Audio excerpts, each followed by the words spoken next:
जीव को अच्छे लगे,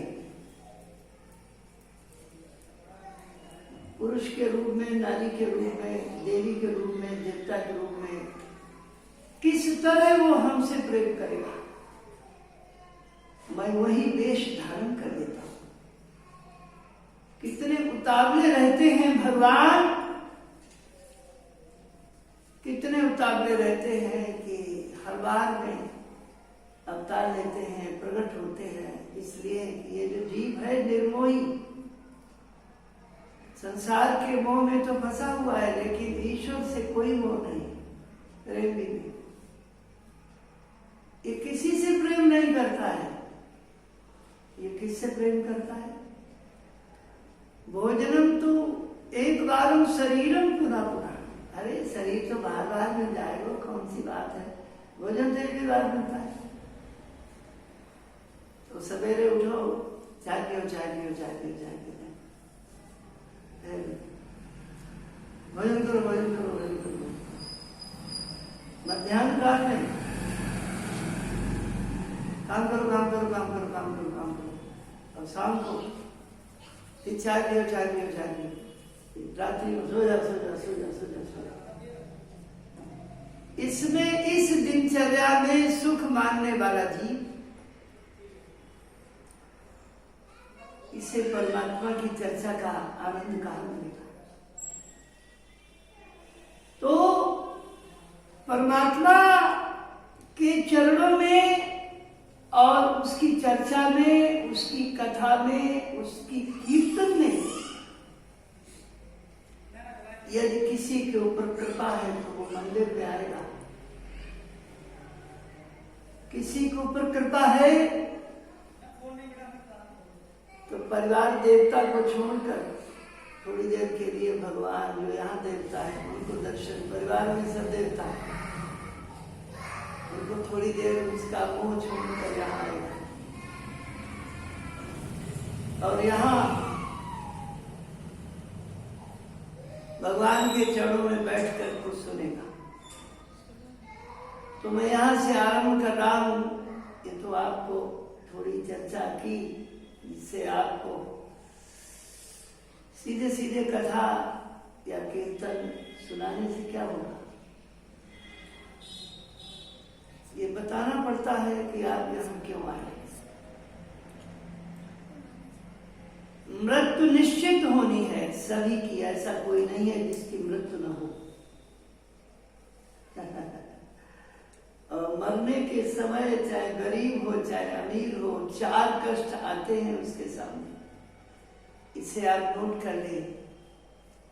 आप नहीं नोट करोगे तो ये मोबाइल नोट कर रहा है। पहला कष्ट आता है मरणात्मक, 60,000 बिच्छुओं के डंक मारने की पीड़ा होती है। दूसरा कष्ट होता है पापात्मक,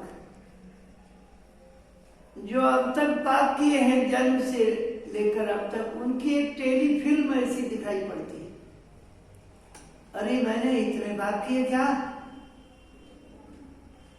तीसरा कष्ट होता है बेटा में, बेटी में, पति में, पत्नी में, संबंधी में, नातेदारों में, वस्तुओं में, द्रव्यों में,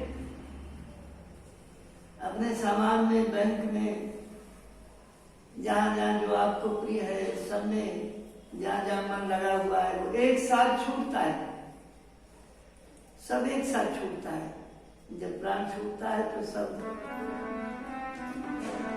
फिर आना नहीं है इस गली में, फिर आना नहीं है इस गली में। इन गलियों में फिर नहीं आना होता है।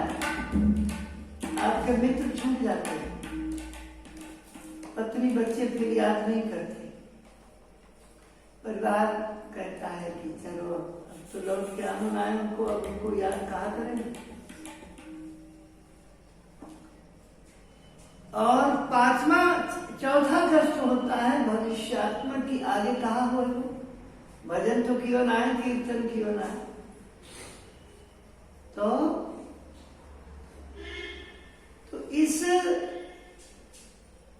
मृत्यु के समय भगवान में मन लग जाए, जीवन में कई बार आपको मन भगवान में लग जाए, इसलिए वह परमात्मा अवतरित हुआ है, उसने अवतार लिए। जो परम शक्ति है, निर्गुण निराकार निर्विकल्प निरामय निर्विशेष अप्रमेय अनंत कोटि ब्रह्मांड नायक करुणा भंडारे आनंद कंद माधव मुकुंद चंद नयना विराम लोका विराम घनश्याम परम अभिराम नंद नंदन विजय नंदन यशोदा नंदन राज राजेश्वरी राधनी शक्ति महामाया महायोगिनी अधीश्वरी पराम्बा पराशक्ति, वो परमात्मा अवतरित होता है और अवतार के लिए वो चुनता है कि हम कहाँ आवेंगे, हम कहाँ आएंगे। त्रेता में उसने मथुरा को, त्रेता में उसने अयोध्या को चुना, और जहां मंदिर बनने जा रहा है कितने युद्ध हुए, कितने सब काम हुए, लेकिन राम मंदिर बनने का अर्थ है सतयुग का प्रवेश। खूब समझ लो, सार्वजनिक रूप से जब कोई मंदिर का निर्माण राष्ट्र स्तर पर होता है, कितने वर्ष बीत गए, कोई छोड़ नहीं, तो सतयुग का प्रवेश, क्योंकि कलयुग जल्दी समाप्त हुए हो। सोमवती अमावस्या, मकर संक्रांति और सूर्य ग्रहण जब जब आवे तो हजार हजार हजार वर्ष कलयुग की नष्ट हो जाए। तो 4,32,000 वर्ष को जो समय है वो समाप्ति पर, ये प्रमाणिक है। इसलिए अब ये सुंदर सुंदर कार्य, एक और घोर पाप अत्याचार और क्रांति, और दूसरी ओर भगवान सुंदर सुंदर कार्य, त्रेता में अयोध्या में। और फिर जब द्वापर आया तो द्वापर में उसने सोचा कि मैं मथुरा, मथुरा क्या है? मथुरा एक पुरी है। अयोध्या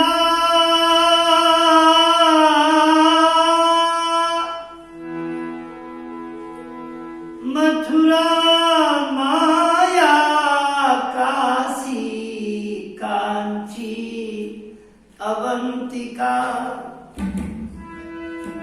वारावती चैव सप्तैतामपुरी मोक्षदायिका। ये 7 पुरियां मोक्ष देने वाली हैं। कभी अपने घर से समय निकालो, भले एक बार भोजन करना पड़े, उन दिव्य तीर्थों की परिक्रमा करो। वहां के परमाणु दिव्य है और संसार के परमाणु भोग के, दिव्य परमाणु अलग होते हैं, भोग परमाणु अलग होते हैं। तो आया था ना परमात्मा 5,000 वर्ष पहले, इस पर विश्वास करो। और उसने, मथुरा का पुराना नाम था मधुरा, मथुरा नाम तो बाद में पड़ा, पुराना नाम था मधुरा, मधुरा, मधुरा। ये जो भोलेनाथ बैठे हुए हैं कार्य कार्य से, ये इनका नाम रखा हुआ है। पार्वती जी ने कहा कि महाराज आज के बड़े आनंद में रहते हो, कहा बात है? तो बोले आवे को कौन आवे को वसुदेव गृहे साक्षात्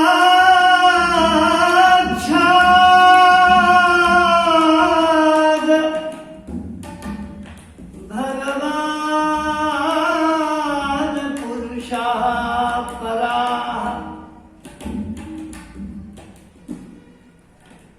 पार्वती जी ब्रह्मा जी ने बताया है कि वसुदेव के घर में वो साक्षात पुरुषा पड़ा, कोई अंशों में नहीं, टुकड़े में नहीं, वो वास्तविक जो ब्रह्म है जिसके लिए आया है। क्या थके हैं लाखों ही ज्ञानी ध्यानी, किसी ने अब तक न पाया। थके लाखों ज्ञानी ध्यानी, किसी ने अब तक न पाया। अपार माया तुम्हारी भगवन, माया तुम्हारी भगवन, किसी ने अब तक न पाया।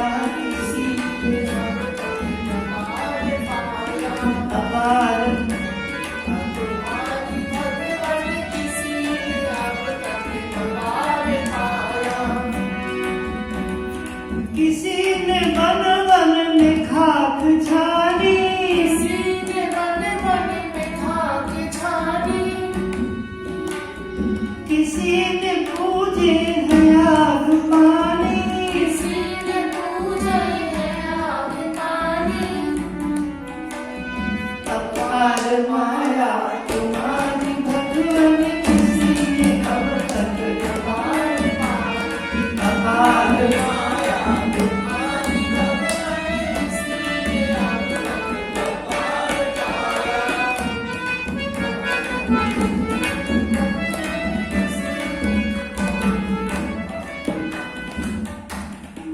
ऐसा वो जो ब्रह्म है, ऐसा जो ब्रह्म है जो किसी के देखने में, सुनने में, समझने में ना आयो। अरे पार्वती, ब्रह्मा जी ने बताया है वो देवकी के घर में, वसुदेव के घर में आवे को। कहा अच्छा कहाँ पे आवे को? कहा कारागार में आवे को। कारागार में आए को कहाँ कारण है? कहा जीव की जो सांसारिक परिस्थितियां हैं वो एक कारागार, और उसमें जो वसुदेव जी हैं उस कारागार में वही ये जीवात्मा है। और जो सात्विकी बुद्धि है, सतोगुणी बुद्धि, यही है देव की। उसी का आश्रय लेकर वो जो ब्रह्म विशाल है, वो ब्रह्म एक छोटे से रूप में प्रकट हो। पार्वती जी कहती हैं महाराज जी ये तो बहुत ही मधुर हो गए हो ना। तो भोलेनाथ कह रहे इसीलिए तो मैंने उसका नाम कर दिया। मथुरा का पुराना नाम है मधुरा, मधुरा का। फिर वो कितना सुंदर है वो, अब बताएं। अजरम मधुरम नयनम मधुरम, अजरम मधुरम नयनम मधुरम, मधुराधिपते रखिलम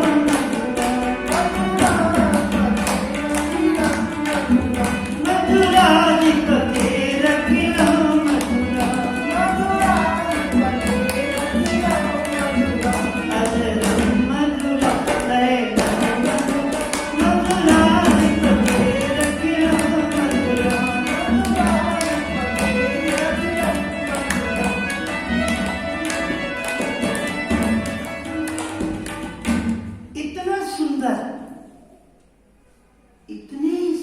सुंदर रूप को धारण करके आए। यदि आप एक बार 400 वर्ष बताना पड़ रहा है। ऋषिकेश में एक 400 वर्ष की आयु वाले संत के दर्शन हुए थे बहुत पहले, और उनसे बात करने में बहुत अच्छा लगा था, क्योंकि उनका मन संसार में नहीं था। उनके पास 24-24 घंटे बैठने से वो क्या खाते थे, क्या करते थे, ये पता ही नहीं चलता था। भीड़ रहती थी, कभी कभी वो दर्शन हो जाते थे। तो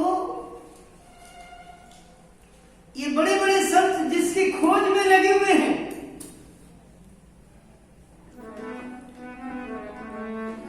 जो उस सांवरे को सदा ढूंढता है, जो उस सांवरे को सदा ढूंढता है, जो उस सांवरे को सदा ढूंढता है, जो उस सांवरे को सदा ढूंढता है, उसे एक दिन सांवरा ढूंढता है, उसे एक दिन सांवरा ढूंढता है, उसे एक दिन सांवरा ढूंढता है, उसे एक दिन सांवरा ढूंढता है, जो उस सांवरे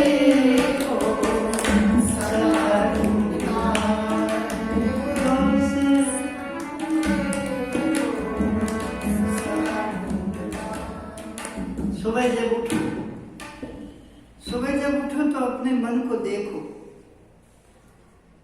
कि ये आपका मन रहता कहाँ है। अपने मन से कहो, कहाँ रहते हो दिन भर? क्या उस कन्हैया के दर्शन करने की तेरी इच्छा है? उसे पूछो तो जल्दी हाँ नहीं करेगा। ये जो मन है कन्हैया के दर्शन के लिए जल्दी हाँ नहीं करेगा, क्यों? वो सोचता है कि यदि मैंने हाँ कर दिया तो जहां मैं पहले से हूं वो सुख नहीं मिलेगा। खाने में, पीने में, सोने में, चलने में, फिरने में वो सुख मिलेगा ही। तो मन से रोज पूछो, कहाँ रहते हो, कहाँ भयो, तेरे अंदर कहाँ है? तैयार ना हो। और यदि कभी तैयार हो जाए एक बार भी, तो ये पक्की बात है, एक बार वहां कह दे तो बात का बहुत पक्का है। मन में एक विशेषता है कि वो बात का बहुत पक्का है। यदि एक बार उसने हाँ कह दियो तो लग जाए वो हम बात। लेकिन समस्या यही है कि जल्दी हाँ नहीं करता। तो अब आपको, आपके मन को उन्हीं भगवान के चरणों में थोड़ी देर लिए चल रहे हैं। इतनी विशाल भीड़ में तो थोड़ी सी चर्चा जरूरी है, वो कर रहा हूँ। थोड़ी देर और 10-5 मिनट सुनो और थोड़ा भगवान को कीर्तन गाओ। देखें, भगवान कह रहे हैं कि भक्तन की बोली भी बड़ी प्यारी होती है, और भक्त जब बोलते हैं तो बड़े बड़े सुंदर ढंग से बोलते हैं। उनकी भी बोली बड़ी